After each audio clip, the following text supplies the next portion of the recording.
In our first lecture, we saw that Rousseau distinguished between two stages in the history of mankind.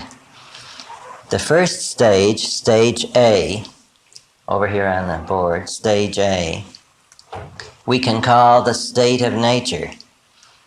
It is only at the highest reaches of this state of nature that there are even the rudiments of social organization or technology. The second stage, stage B, is the stage of civilized society from the time that government arrived on the scene. It is the stage of increasing technology, civilization, manners, refinement. It is characterized by increasing reliance on reason and decreasing reliance on tradition. It is also characterized by increasing inequality. It is this inequality which makes stage B morally repugnant to Rousseau. The mere fact that so much inequality has emerged in stage B is sufficient proof that the social contract on which stage B was founded is illegitimate, devoid of all moral claim on us. What social contract is this? It is the Lockean social contract, which stated that the sole function of government is to protect men in their lives, liberties, and estates. This contract must be declared null and void, and stage B, the civilized society founded upon it, must be subjected to an overhaul that is characterized either by revolution or by radical reform. But what is to be the goal of our revolution or radical reform? Shall we return to stage A, the state of nature? We cannot do that, says Rousseau. I cannot eat acorns. We have gotten used to the comforts of civilization and cannot do without them.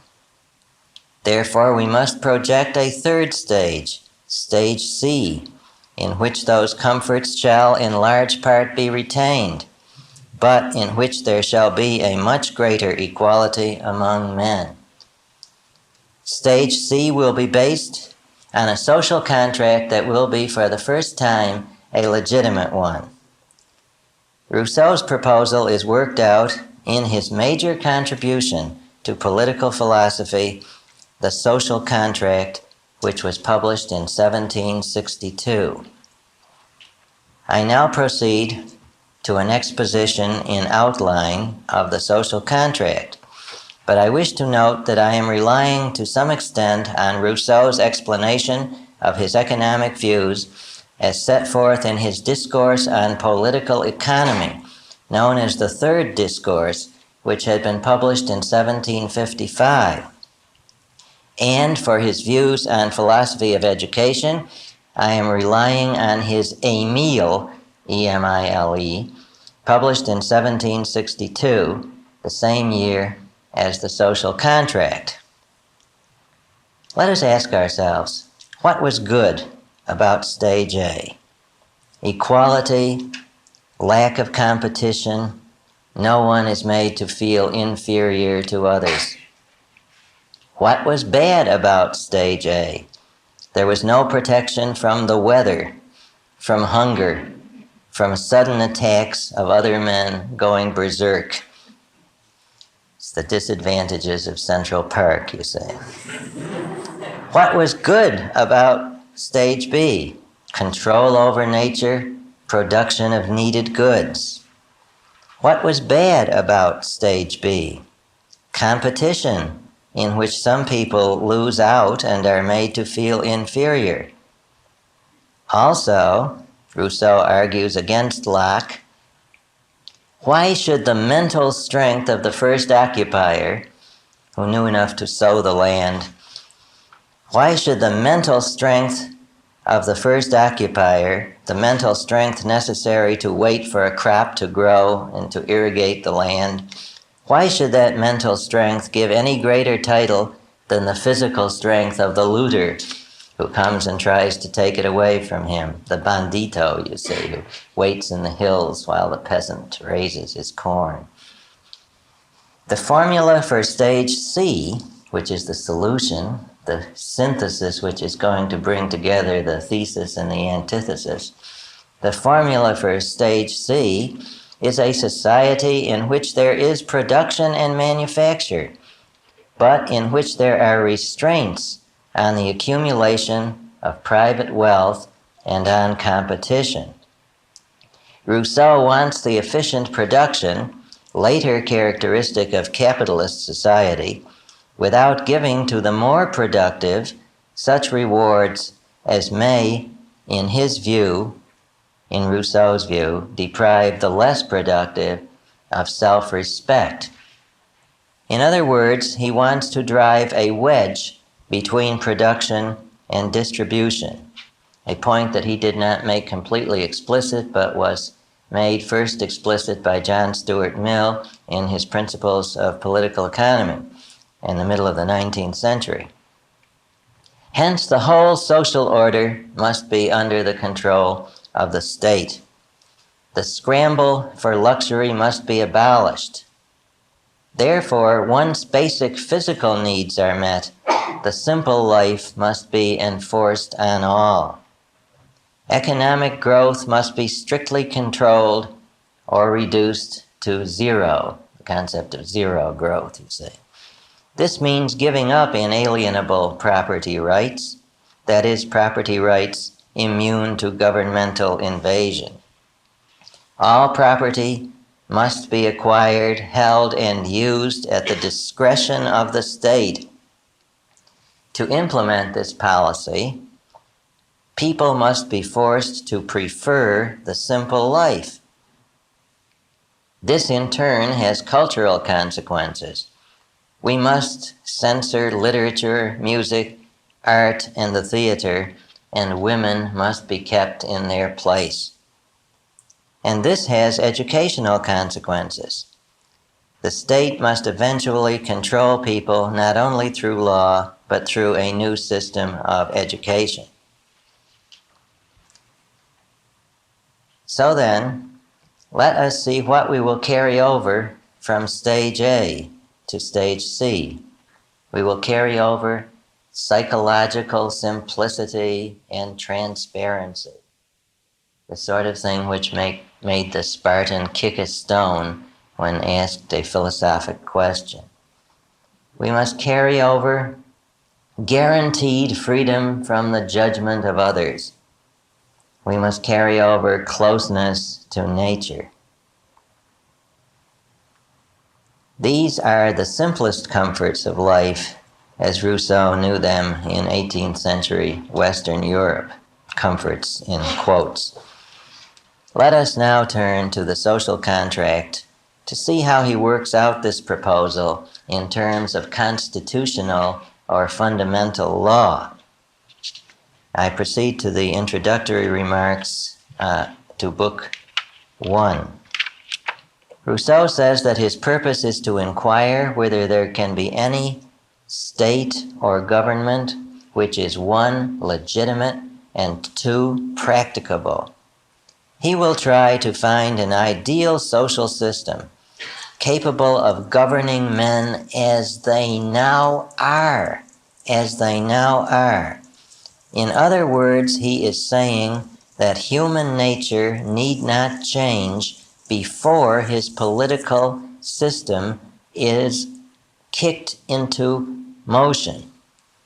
His political system is ideal in the sense that it can be imposed on men as they now are. Any change in human nature will come later as the result of governmental activity establishing literacy, universal literacy, and universal compulsory public education.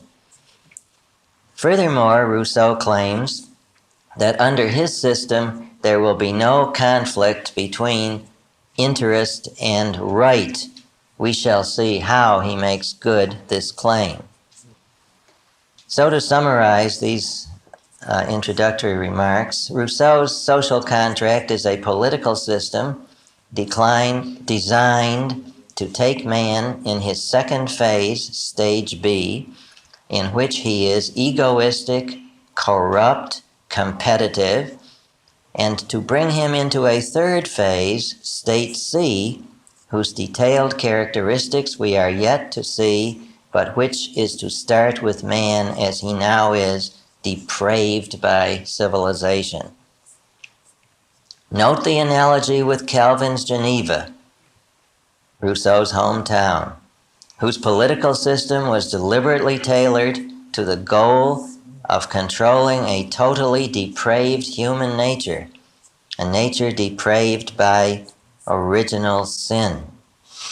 To control the Genevans, Calvin built a strict and repressive state. Rousseau intends to do the same, but on the basis not of Augustinian theology, but of secular humanism. Rousseau specifically says that the more he compares the political systems of other countries with that of the Republic of Geneva, of which he is a citizen, the more he loves that of Geneva.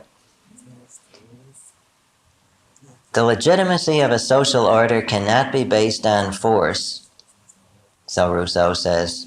This is a rhetorical statement of his. Otherwise, it will follow that as long as a people is compelled to obey and obeys, it does well.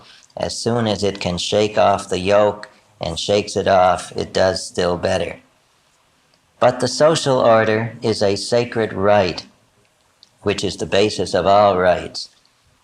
And then he says, quote, nevertheless, this right, this social order, the right to be found in social order, does not come from nature and must be founded on convention, stipulation.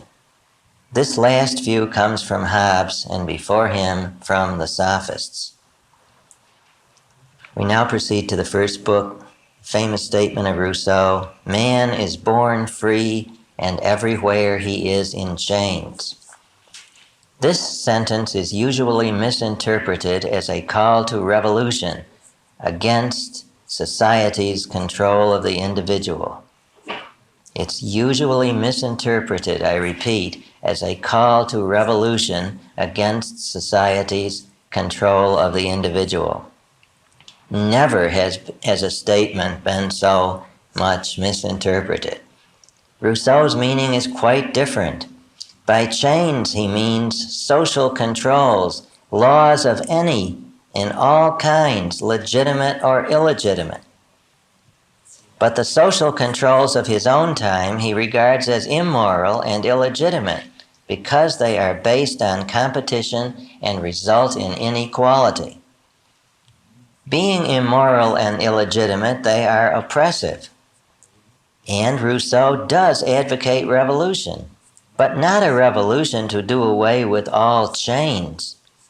No, he wants a revolution to introduce new chains, which will not be those of the marketplace, but those of the state.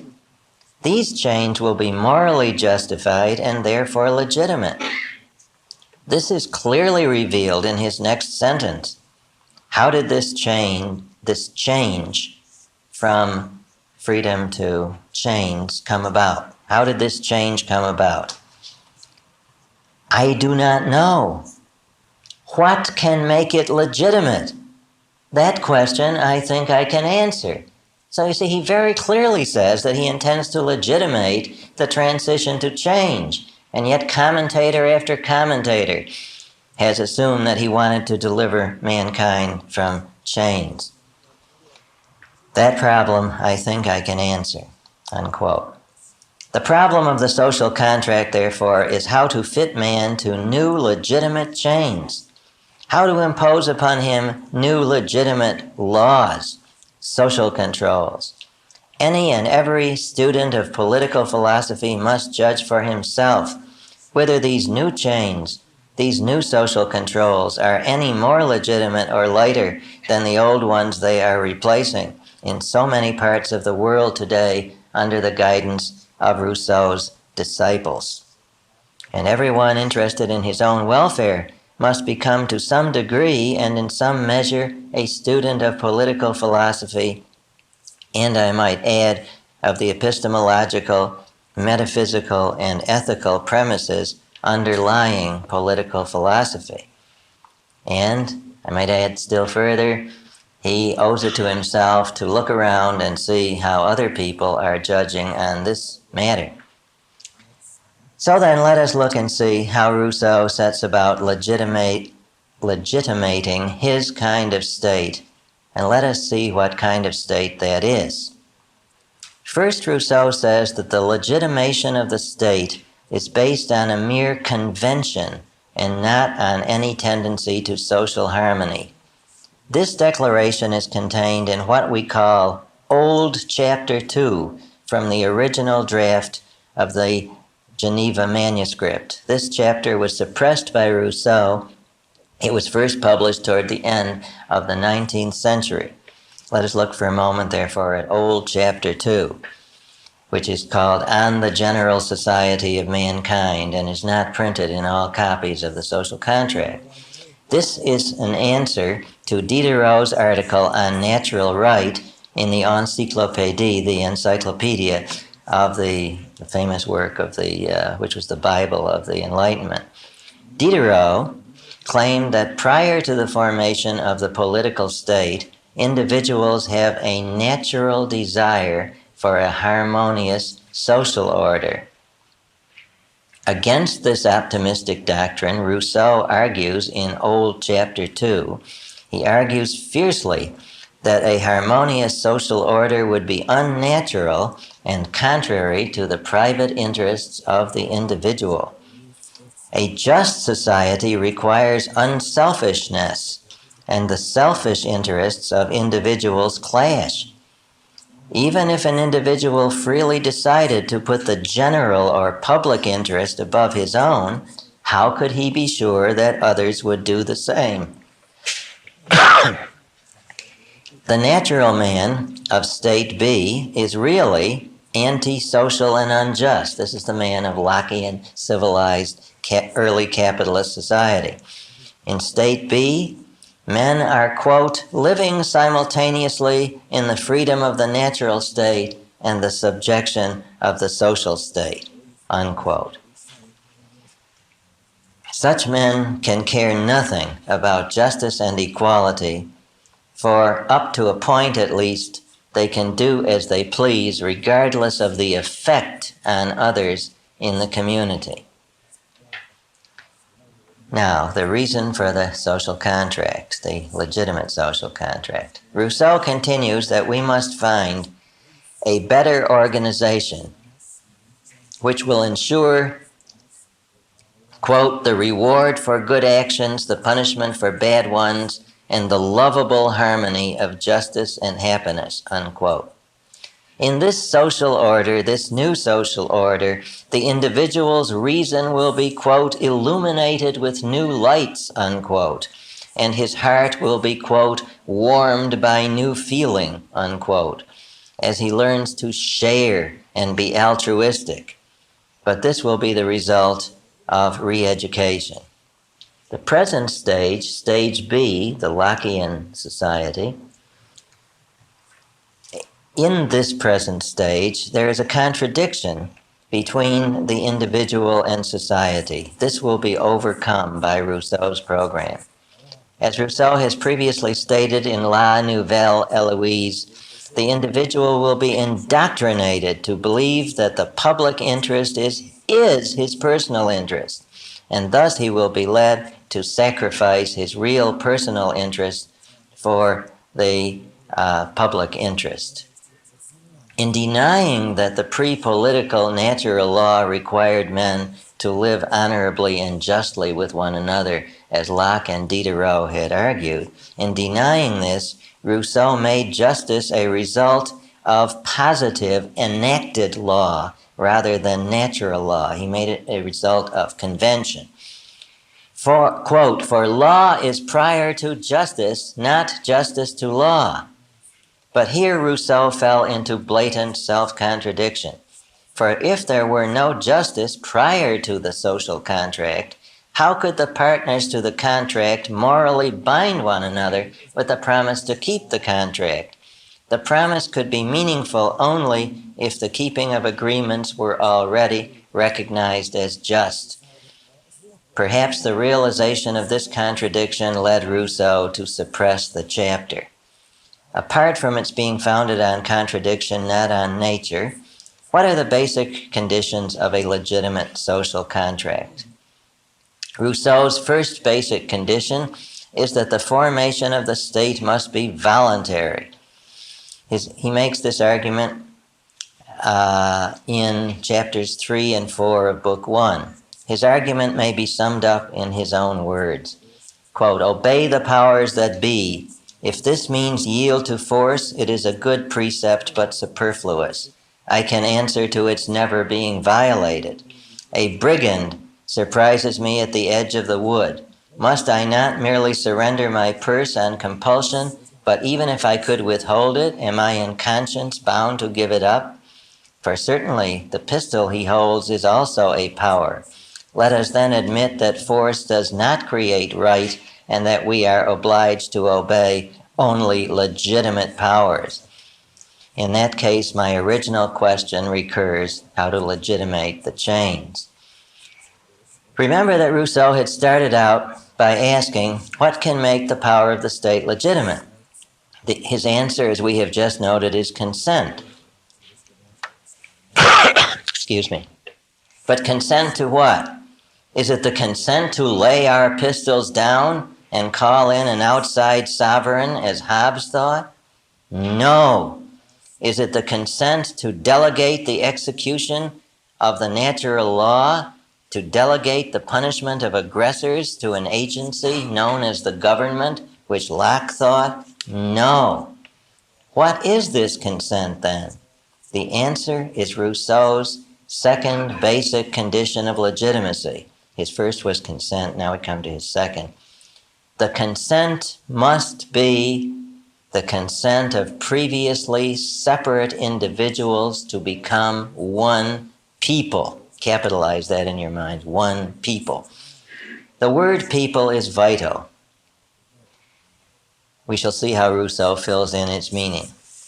Now, what should motivate these previously separate individuals to decide to form one people? The answer is Rousseau's third basic condition of legitimacy.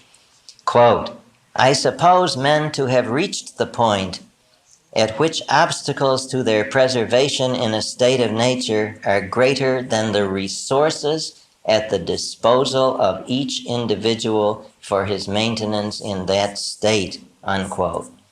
In other words, men decide that they cannot make it alone out in nature. They cannot eat without a state. At this point, they might decide to solve their problems by entering a free and competitive society. But that would be an illegitimate state, and they're looking for a legitimate state. Even if they are now members of a free and competitive society, they do not as yet form a people. They are only separate, enslaved individuals. And so we come to Rousseau's fourth basic condition. Separate individuals become one people only by a total merger in which each gives up his right to control his own life and agrees to let the group control his life in exchange for an equal voice in setting the ground rules. This people Rousseau calls the sovereign, and the equal voice of each citizen Rousseau calls civil liberty or civil liberties. You see now where the name of a certain organization came from, mentioned by Dr. Locke yesterday. Now first note the difference from John Locke. No rights are retained. There are no inalienable rights. Hear Rousseau on this. Quote, "The clauses of the social contract properly understood, may be reduced to one. Remember now, these are Rousseau's exact words. The clauses of the social contract, properly understood, may be reduced to one. The total alienation of each associate, together with all his rights to the whole community, unquote. Quote, each member of the community gives himself to it at the moment of foundation, with all the resources at his command, including the goods he possesses, unquote. Now, so far as the goods are concerned, these will be returned to the individual by the sovereign people, together with a certificate of ownership. But the amount returned, the rules for its proper use, including one's right to give it, to sell it, or to bequeath it, all these will depend on what is in the public interest. What is in the public interest is the question of how much is important for the community to control. But, says Rousseau, quote, the sovereign is the sole judge of what is important, unquote. So much for the right to property. Now, what of the still more important right to life? What happens to that? Rousseau's argument is geometrically clear and correct, granted his premises. He tells us that the individual joins society in order to escape death. Death by starvation, that is. What he risks in this choice is getting drafted. Quote, the social treaty has for its end the preservation of the contracting parties. He who wills the end wills the means. Bracket within quotes is the possibility that Uncle Sovereign will want him as a sacrificial victim. He who wills the end wills the means. He who wishes to preserve his life at others' expense, get it? On welfare, see, at others' expense, should also, when it is necessary, be ready to give it up for their sake. How often we hear this argument not only from liberals but from conservatives. Furthermore, the citizen is no longer the judge of the dangers to which the law desires him to expose himself. And when the government says to him, quote, it is expedient for the state that you die, he ought to die, because it is only on that condition that he has been living on in security up to the present, and because his life is no longer a mere bounty of nature, but a gift made conditionally by the state. So, unquote. So that is your life. It is a gift made to you conditionally by the state. So much for the right to life. The whole argument depends on the difference between Rousseau's and Locke's basic premise. Locke assumes that individuals start out with the ability to make it alone and then enter society for common protection, setting up government as a guard against criminals. On the other hand, Rousseau assumes that individuals start in a position of incompetence qua individuals. Every individual needs others to help him face reality, and so everyone is in a position to make everyone else an offer he can't refuse. This is what happens whenever and wherever the individual defaults on his relation to reality. He must then relate to reality indirectly via social relations. This is what Rousseau evaluates as normal. Well, now we know what the sovereign is. It is the total community. The total community may legitimately enact whatever it wishes. This is totalitarian democracy. Democracy in the sense that the majority rules, totalitarian in the sense not merely that the sovereign is unlimited, as in Hobbes, but also in the sense that Rousseau provides for the basic methods and techniques of political oppression that have been used in the 20th century totalitarian states. Let us see how this works out. Imagine a community in which all major decisions are made by vote of all the citizens. Does Rousseau advocate this? He does. All major decisions made by vote of all the citizens. But when we imagine such a state, we imagine something like a New England town meeting with full deliberation, debate, motions, amendments, points of order, and so on. Is this what Rousseau has in mind? He does not. Rousseau's idea of a democratic decision is a plebiscite. In Rousseau's plebiscite, an intellectual elite works out carefully worded propositions, which are presented to the electorate together with a list of reasons pro and con made up by an intellectual elite, like the League of Women Voters or something like that. You say that's the origin of it. No debate is allowed. No one is allowed to consult with anyone else, lest factions form.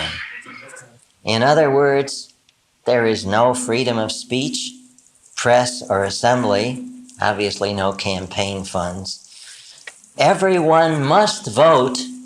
You still find that in some European countries like Belgium. Everyone must vote, and the result is binding on all. You see why everyone must vote, to give the idea of unanimity. This is what is meant by the phrase, what else but power to the people, power to the people. The problem is, why does Rousseau want this sort of society? But before we answer that question, we must grasp the overall structure of Rousseau's state. At the bottom, the base of the state, is the people or sovereign, which is in principle absolute and which has the right of deciding all crucial issues by plebiscite. Quote, the legislative power belongs to the people and to it alone, unquote. But the individual members of the sovereign, considered as individuals, are subjects. Someone has to see to it that they obey the laws. This is the government now, as opposed to the sovereign people, the government. Quote, an intermediate body set up between the subjects and the sovereign, unquote. That is, set up between the people collectively and the people individually. The government is charged with the execution of the laws. It is the supreme administration. The government receives its authority from the people in a special act of the people setting up that form of government, and in a second act nominating those who are to hold power. Remember that as the government does not make laws, it is improper to speak of Rousseau's advocating representative government. By representative government is meant a government which includes a legislative function, and Rousseau rejects this. Nevertheless, the government advocated by Rousseau governs by decree in between plebiscites. Now, inasmuch as the plebiscites are concerned only with the most general matters, this means that the government is the interpreter of the laws. Rousseau says that the government must have great flexibility in applying and interpreting the laws, and must settle each case on its own merits. You've heard that before. Furthermore, the government is not only executive, but is also judicial. So really, the government is a bureaucracy with enormous discretionary power. Rousseau's state is a bureaucrat's dream. Over and above these two elements in the state, there is the legislator. The legislator. The legislator is a detached intellectual or body of intellectuals who or which set up the whole system and watches over it. The legislator has no legal power but has supreme influence over the educational system. And it is he or they who are called upon to word the propositions of the plebiscite so that the plebiscite will come out right. The legislator need not even be a citizen. He may have no formal position at all, like Calvin in Geneva. Or he may even be largely unknown to the citizens, like Fraser in B.F. Skinner's Walden 2. What do I mean, the plebiscite come out right? Isn't the will of the majority automatically right? Not at all. And here we come to Rousseau's fifth basic condition of legitimacy. The will of the majority, even if it is the will of all, that is unanimous, is not necessarily in accordance with the public interest. That will which is in accordance with the public interest, Rousseau calls the general will. This will, which is in accordance with the public interest, is always right by definition. The problem is to find the general will and to express it. The answer is to be found in a brilliant and sensational chain of reasoning whose significance is overlooked by many commentators on Rousseau. Now I'm going to give a formal definition of the general interest. I'm going to speak slowly. The general will is the implicit acceptance by each person of life in society as the overriding goal. The general will is the implicit acceptance by each person of life in society as the overriding goal, to which he, each person, is willing to sacrifice all other goods, that is, all private or particular wills, including his own. I'm going to repeat the whole definition now. The general will is the implicit acceptance by each person of life in society as the overriding goal to which he is willing to sacrifice all other goods, all private or particular wills, including his own. But isn't this implicit acceptance always accompanied by a hedge? Rousseau asks, isn't everyone really trying to promote both his own private interests and the benefits to him of life in society by simply sacrificing everyone else's private interests to his? Yes, he is, says Rousseau. But everyone is also ready to sacrifice his own private interest if he really has to his desire to live in society. That is, if the alternative is to be thrown out of the boat. This is really his will, conditional acceptance of the public interest. This is everybody's actual or real will, conditional acceptance of the public interest, except in the times that I can get away with it, you see. Consequently, circumstances will be set up so that either he doesn't know what his private interests are, or doesn't know what are the private interests of others with whom he might form a coalition. Therefore, plebiscites must consist of carefully worded propositions with only yes and no, oui et non, answers allowed. Therefore, there must be no public debate, no amendments, no factions, no parties. Rousseau calls this a no-party government, but you can see what it is. It's a one-party government. This is the meaning of a people's democracy. Rousseau originated the very concept. At last we see who the legislator is, Rousseau. Now let us see what Rousseau said about the legislator. He's the author of the laws. That is, he makes them up, drafts them. He is ideally a foreigner, as Plato was in Syracuse or Calvin was in Geneva. His purpose should be to change human nature in such a way that men are deprived of the capacity to help themselves and given new resources which they cannot use without the help of other men. The laws he draws up must be the product of a lofty intelligence. You know who that is.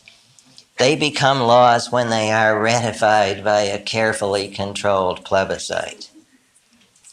We have now seen that Rousseau wishes his followers to found a society in which the power of the state is unlimited, but which is made to appear legitimate by the apparent consent of the majority. This is totalitarian democracy.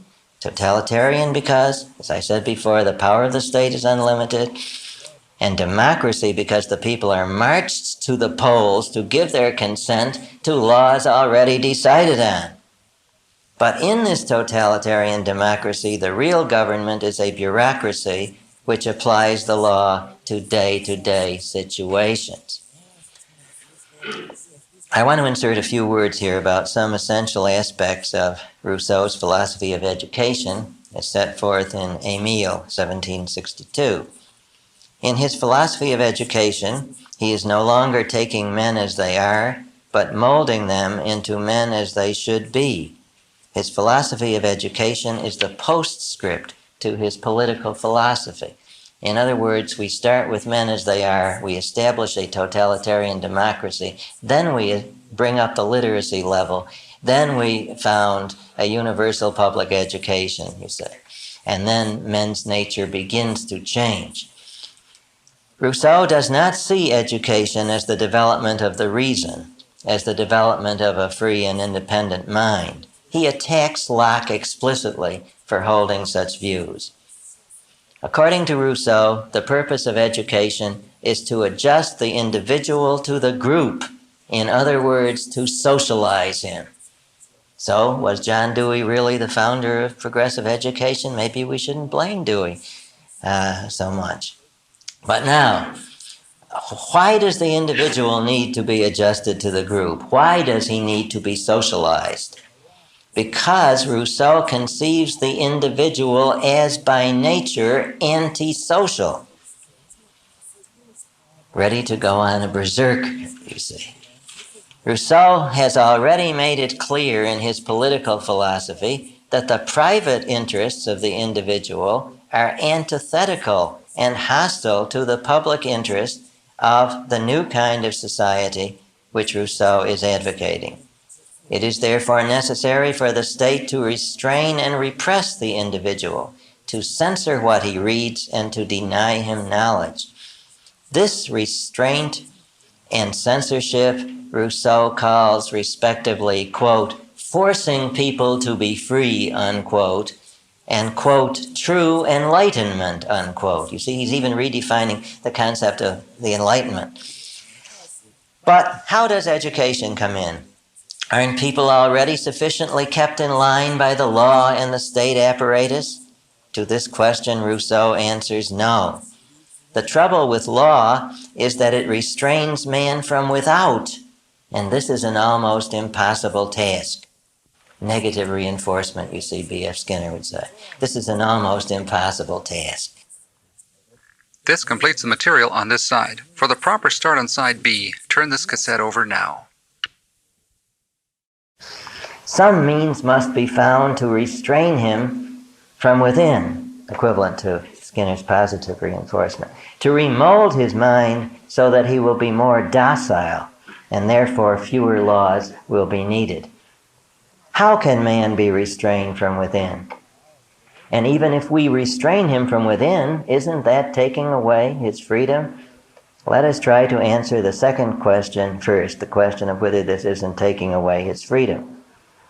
Rousseau answers that when a person obeys the law, he is only obeying himself, because when he entered the social contract, A, he committed himself to obeying the law, and B, the commitment was in his own interest, protection, you say, and survival. Well, if a commitment to obeying the law really is always in one's interest, and if this commitment is sometimes contrary to our interests, we obviously have a contradiction. Not at all, says Rousseau. Obeying the law at all times is both in his interest and contrary to his interest. And this is no contradiction because we are speaking about two different interests within the one man. There is part of him in whose interest it is always to obey the law. This is the part of him which passionately wants the benefits of civilization without the loss of self-respect, without being regarded as incompetent. But there is another part of him which wants to make himself an exception to the law. Man is therefore a divided being. Please note that the first self is the self whose interest generates morality. It is therefore the moral self, the law and order self. The second is the everyday, grimy, grafting, kickback-accepting self, which wants to evade the law. Rousseau has thus fallen back on a Pauline, Augustinian, Calvinistic model of the self. That which I would do, I do not, says St. Paul, and that which I would not do, that I do. Since the lower self is strong and in conflict with law, it is necessary to develop and strengthen the higher self. This is achieved through education. Education will prevent crime. The success or failure of the state depends on this. Quote, form men if you want to command them, unquote. Quote, if you want men to obey the laws, make them love the laws, unquote. Quote, tame children, bring about their complete submission, unquote.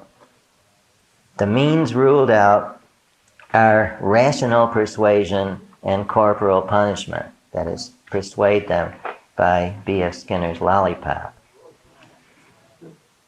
Let the child first be nursed by his mother, but then withdraw him as much as possible from parents and relatives. This implies compulsory public education. Locke had already written about the importance of the intellectual education of children so that they could cope with life rationally. Rousseau does not want this at all. He does not believe that children can be rational or can be reasoned with. Now you see, he's in favor of universal public education in his kind of state, but actually he was in favor of private education for the Lockean state, you see. So he could teach his own ideas through these progressive means. So sometimes he seems to be an advocate of private education and sometimes of public. So you see, that's how that's reconciled. The first 12 years of the child must be without intellectual education. It must consist entirely of physical and moral education.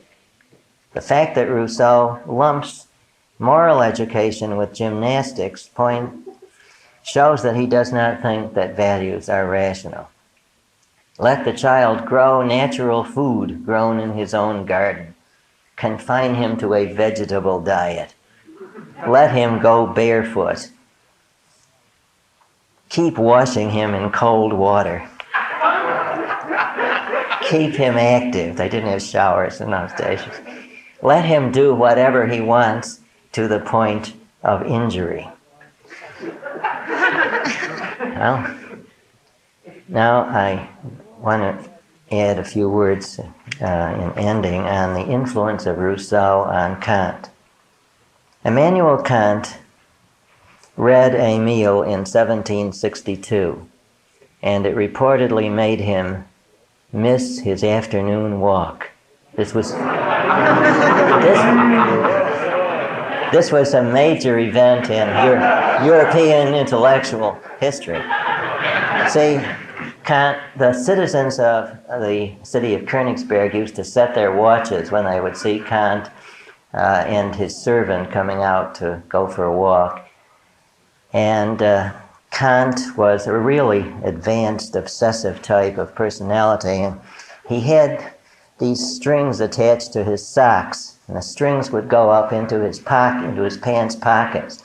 In his pants pocket, he had two little boxes with spools and cranks on the outside of the boxes. So if it was cold, he'd just wind the cranks, and his socks would go up.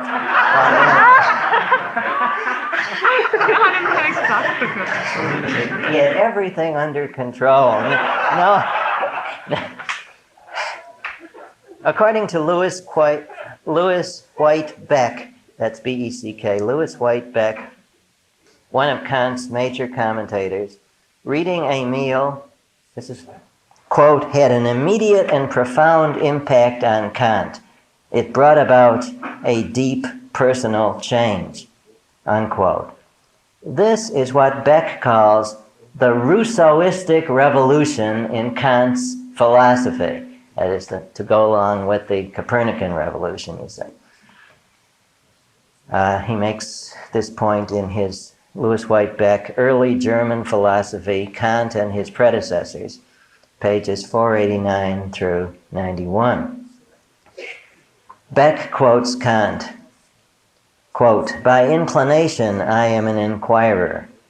I feel a consuming thirst for knowledge, the unrest which goes with the desire to progress in knowledge, and satisfaction at every advance of knowledge. There was a time when I believed that this constituted the honor of humanity, and I despised the people who knew nothing. Rousseau corrected me in this. This blinding prejudice disappeared. I learned to honor man," unquote. Kant might have said that Rousseau awakened him from his dogmatic slumber in morality, the dream that greater worth can be gained by greater knowledge and reason in the ordinary normal sense of reason. In reality, Rousseau shocked Kant back into his pietistic religious childhood belief that man cannot control his life through reason. You see, doctrine of total depravity. Kant's moral philosophy was influenced by Rousseau's political philosophy. In political philosophy, you see, usually it's the other way around. One founds a political philosophy on a moral philosophy. Now, actually, in a certain sense, Kant took the political philosophy of Rousseau and used it to fashion an ethics by a peculiar turn. In political philosophy, Rousseau had ordered the verbal argument that while disobedience to law is anarchy, obedience imposed on a man from outside is slavery. Rousseau's solution is the free commonwealth or democratic society wherein we all rule ourselves, owe the national debt to ourselves, etc. It is the general will versus the particular will. Kant takes this over into ethics. Corresponding to particular wills, he sees desires of the individual. The desires of the individual are to Kant what the particular will of the citizen is to Rousseau. Corresponding to the general will, Kant sees the rational will of the individual, the quote, rational, unquote, will of the individual. He who follows his particular desires as ethical guides is, to Kant, indulging in moral anarchy. But he who accepts commandments from the outside is a moral slave. Both of these are forms of heteronomy, Heteronomy, heteronomy, rule by others. Both of these are forms of heteronomy, or rule by others. He who follows the rational will, which follows general formulae, is alone autonomous and free. He wills for himself only what he would will for others. This assumes that the essential self is the general self, and that it becomes unfree only by giving priority to particular desires. By ruling out consideration of personal desires in one's moral choices, Kant has internalized Rousseau's plebiscite. This is also true of that categorical imperative which bids me treat others as ends in themselves. Since I am not moral if I try to promote their particular interests, it follows that treating them as ends in themselves means treating them as purely rational selves, that is, as selves like myself, seeking to live as citizens in the kingdom of ends, the ethical city, the city of God. Rousseau has reinstated the old dualism between nature and convention with a vengeance. Kant, his moral disciple, has transformed that political convention into a moral necessity, bearing down hard upon man. The unity of nature and reason postulated by the Enlightenment had been shattered, and the stage for the modern age had essentially been set. Thank you.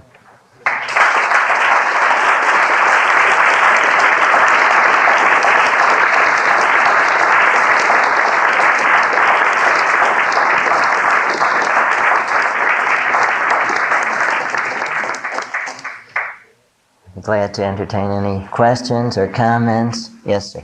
I wonder if, did he put his children into the orphanage before or after he formulated his ideas of child rearing? He kept having children all along. I'm not sure just when he did this. He several times expressed his sorrow that he had done this, but he left them in the orphanage. Yes, Dr. Locke. Influence Marx? It appears that he did through Kant and Hegel, and perhaps also directly in Marx's early writings where he talks of alienation. But later on, when he passed over to the role of a economist, he didn't seem to think much of Rousseau. But Rousseau seemed to have influenced Engels in his idea of primitive communism and the tribes and so on, Bachofen and other anthropologists who had this influence on Engels. Yes? Didn't he propose that these legislators or the drafters of these plebiscites be elected or appointed? Neither. They just come in. I don't know whether you've read B.F. Skinner's Walden 2. You ought to read it. This is a perfect example of the Rousseauian state. Fraser, the true founder of the society, has set up a system which makes everyone want to obey the Walden Code.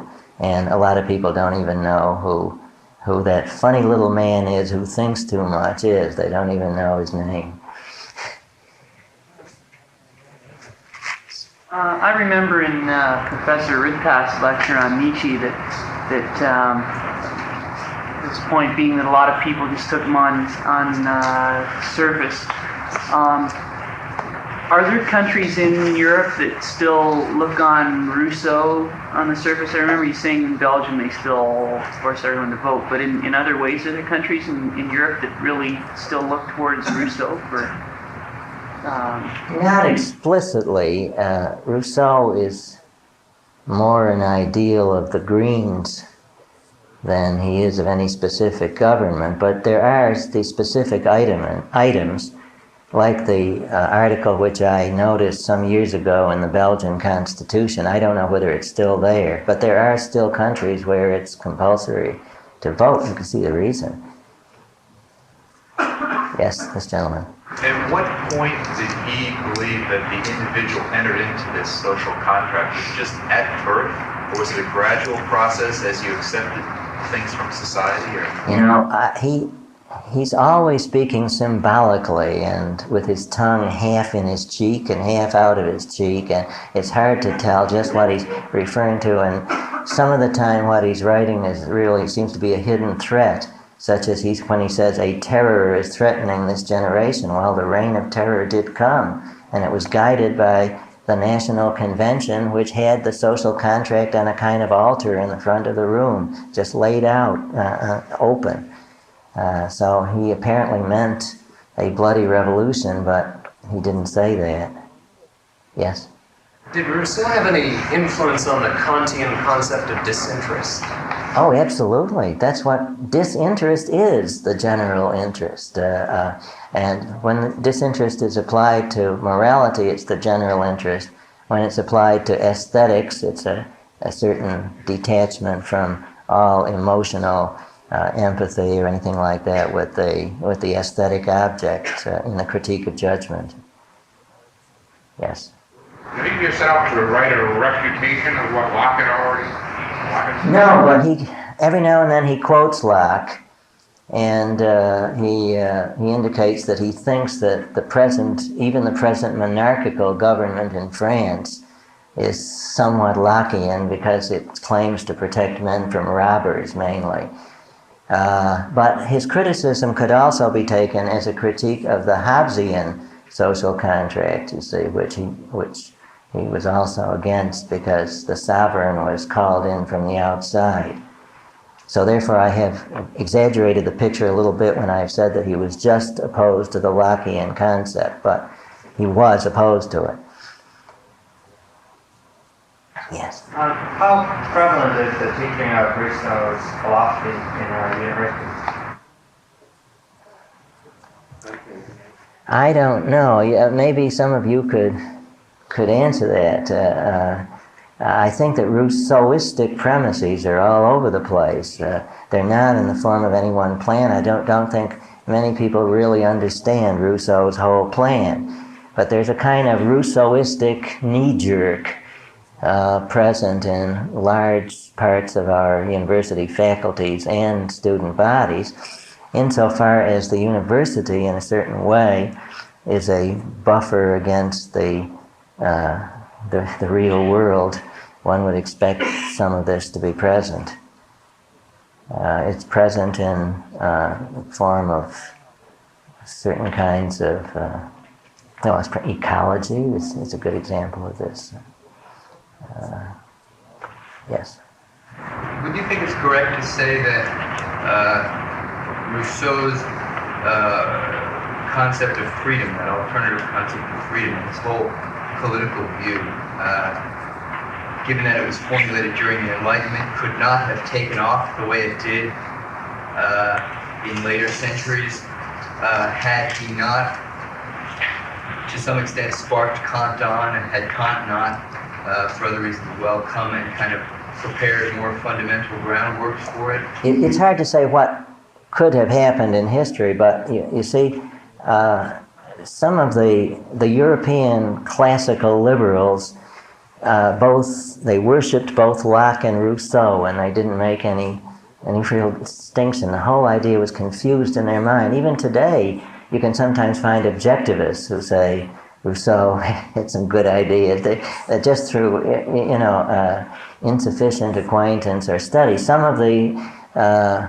fathers of the American Revolution apparently didn't think too badly of Rousseau. They just read him in the context of Locke, and their minds were so blinded by the brilliance of Locke, they just didn't see the rising star of Rousseau. They didn't see the significance of it.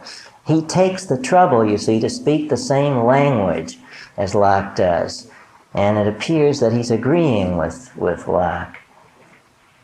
So you think to some extent he had direct influence? By infiltration, by a kind of gradual osmosis.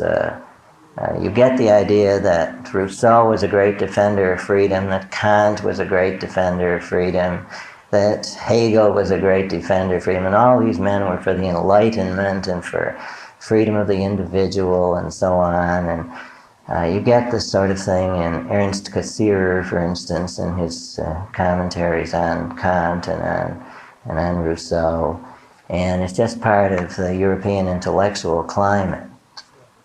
Didn't also just push all the altruist buttons that they had built into them from religious influence? Yes, that's another point. Those buttons had been, the current had been somewhat weakened by the Enlightenment, you see, and Rousseau, he took away some of those safety devices that had been erected by Locke. So now that somehow the language of freedom goes along with the language of altruism, and the concepts of freedom flow in the same stream, and they're all mixed up and tumbling over one another. Yes? In connection with the idea with the Founding Fathers, I'm wondering if Rousseau would have had an influence on them insofar as the 19th century Republican ideology and their ideas of public virtue as this sort of social glue in the absence of traditional tyrannical power. Yes, I think so. Rousseau, he elevated the ideal of the city-state, you see, and he elevated the ideal of public service as the great thing which the private citizen could do to express an important part of his inner self, to free himself from guilt and so on. Public service is, so to speak, what the businessman should do after having pursued his own interest for a while, and that's the highest type of life. McNamara is Rousseauistic man. What happened to this old chapter 2? Why was it deleted from later copies? No one is sure, but I just said maybe it's because of the apparent of the real contradiction here. Why was it deleted from present-day copies?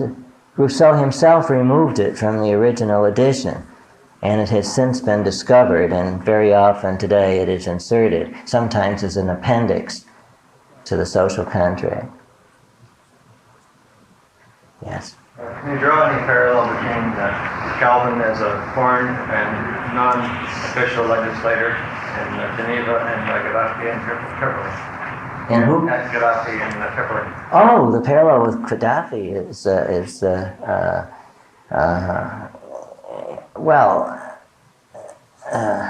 no, not quite so.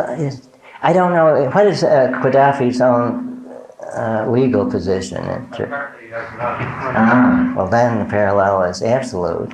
And I would be more inclined to draw a parallel between Calvin and Khomeini. You see, he is the perfect Rousseauistic legislator, and fountains of blood are flowing. Yes. Who came before Rousseau? Who was Rousseau based on his idea? Who did he say he was? Well, he praises Plato. He praises the Stoics. He praises Calvin, minus his Christianity, you see. He's not really a supernaturalist. He's what the gentleman who asked about secular humanism was. He's Christianity horizontalized. Instead of worshiping God, you worship your brother, you see.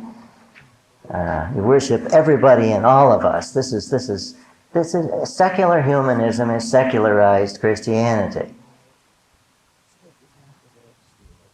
Any more questions? Yes. Is there explicit or implicit metaphysics and epistemology to Rousseau?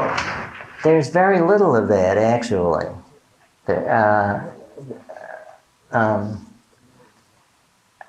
Well, yesterday I tried to bring it out that in the strict sense of implicit, rather, mean that he doesn't actually say it blatantly.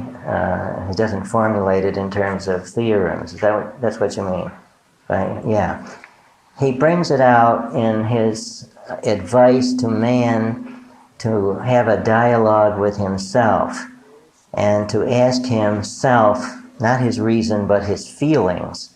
At what point he would have liked civilization to stop.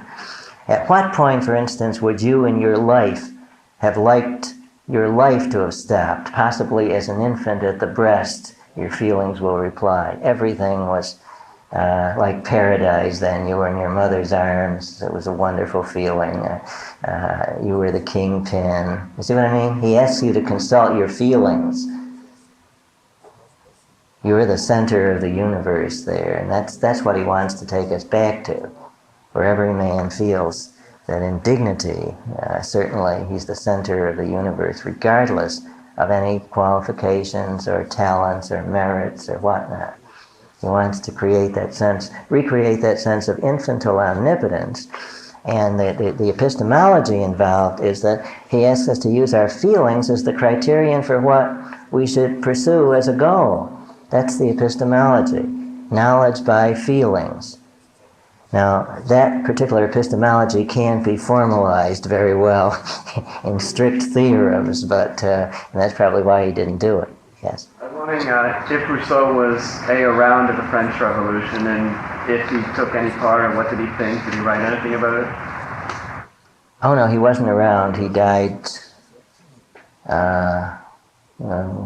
I'm not sure of the exact date, but he died before the American Revolution, in the 70s, I think.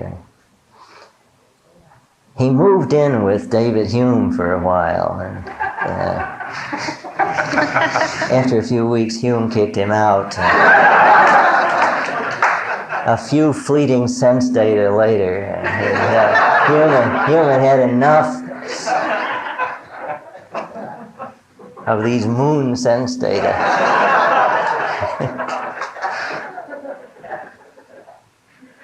Yes? I seem to recall there were movements of radical egalitarianism around in France and in England in the 17th century, 18th century. Was Rousseau... Oh, yes. Some in France, the very extreme part of the Jacobin party were constantly citing Rousseau explicitly, and they were trying to overthrow the revolutionary government, as a matter of fact, in order to bring about a kind of, almost Cambodian Pol Pot state. Now the levelers and those people, their roots go back to the awakening of biblical communism at the time of the Reformation, and I don't know whether they had any additional influence from Rousseau, but they, the Anabaptist and other roots are theirs. Yes. You know if Rousseau himself was a political activist in their way, or was he just ivory towered?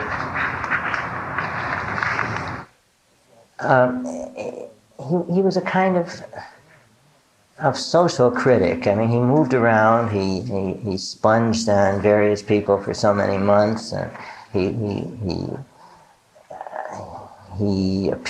went to parties constantly. Let's put it that way. And he sort of camped, and he became known through his writings and through stories about him, and he became he was a late Enlightenment character. That's what he was. And he was really a prophet, of course, of anti-Enlightenment.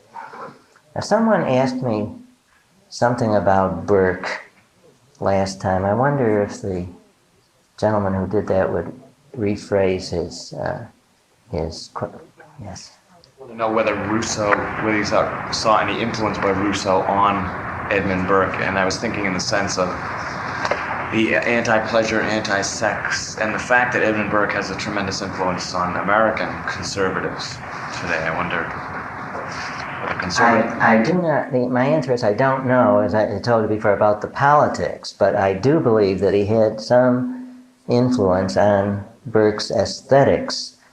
Burke was really the modern originator of the concept of the sublime as distinguished from the beautiful. The sublime is something utterly overpowering the feelings, and quite different from the beautiful, which was something finite. And at around this time came the very beginnings of Romanticism, the Gothic novel, and the sense of being immersed in a kind of wild terror in nature. Probably before this time, people had looked upon the Alps mainly as barriers, as stones in the way, and now they began to practically worship the Alps as something utterly overpowering the feelings. So I think that I'm just guessing now. I requested the repetition of the question so I could point this out as a possible source for anyone's research if they wanted to look into the possible influence of Rousseau on Burke's aesthetics, his concept of the sublime. Yes. One thing, Burke apparently was pro-American Revolution, anti-French Revolution. Yes. Possibly because of Rousseau. Maybe. I really don't know. Yes. Would you comment on any sort of linkage of influence into the United States Supreme Court and legislative decisions? For instance, Oliver Wendell Holmes' taxes are the price we pay for civilization, the mandatory conscription law after the Civil War. Absolutely. Oh, yes. Definitely. The main link was Oliver Wendell Holmes. And Holmes belonged to a society called the Metaphysical Club, which met at Harvard, and other members were William James and C.S. Peirce, the founders of pragmatism. And Holmes was very much influenced also by Hegel's aesthetics, as a matter of fact, because Hegel had a theory of tragedy, according to which the dynamics of tragedy consists in a conflict between rights, you see, and there's right on both sides. You see, both Oedipus and his father and so on, they're both in the right, and the conflict is then worked out in blood. And Hegel applied this theory of tragedy, as a matter of fact, also to some extent in his political philosophy, political philosophy of conflicting rights that are ultimately synthesized. So definitely, I would say, by a long chain of intellectual links from Rousseau to Oliver Wendell Holmes, yes. Yes?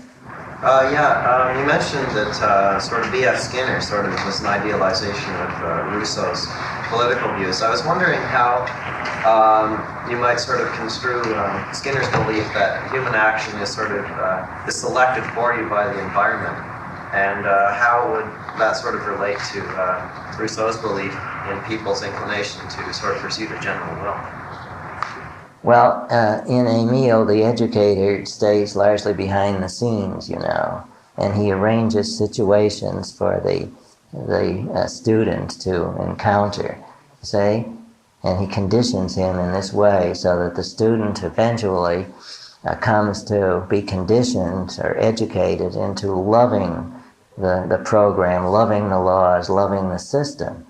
So there is a connection, I think, at least with Skinner's application of behaviorism, and probably with many others. I don't know enough about behaviorism as a total movement, but I think there are many other thinkers, in maybe Dr. Locke, in behavioristic school, which have been influenced in this way by Emile. Well, thank you very much.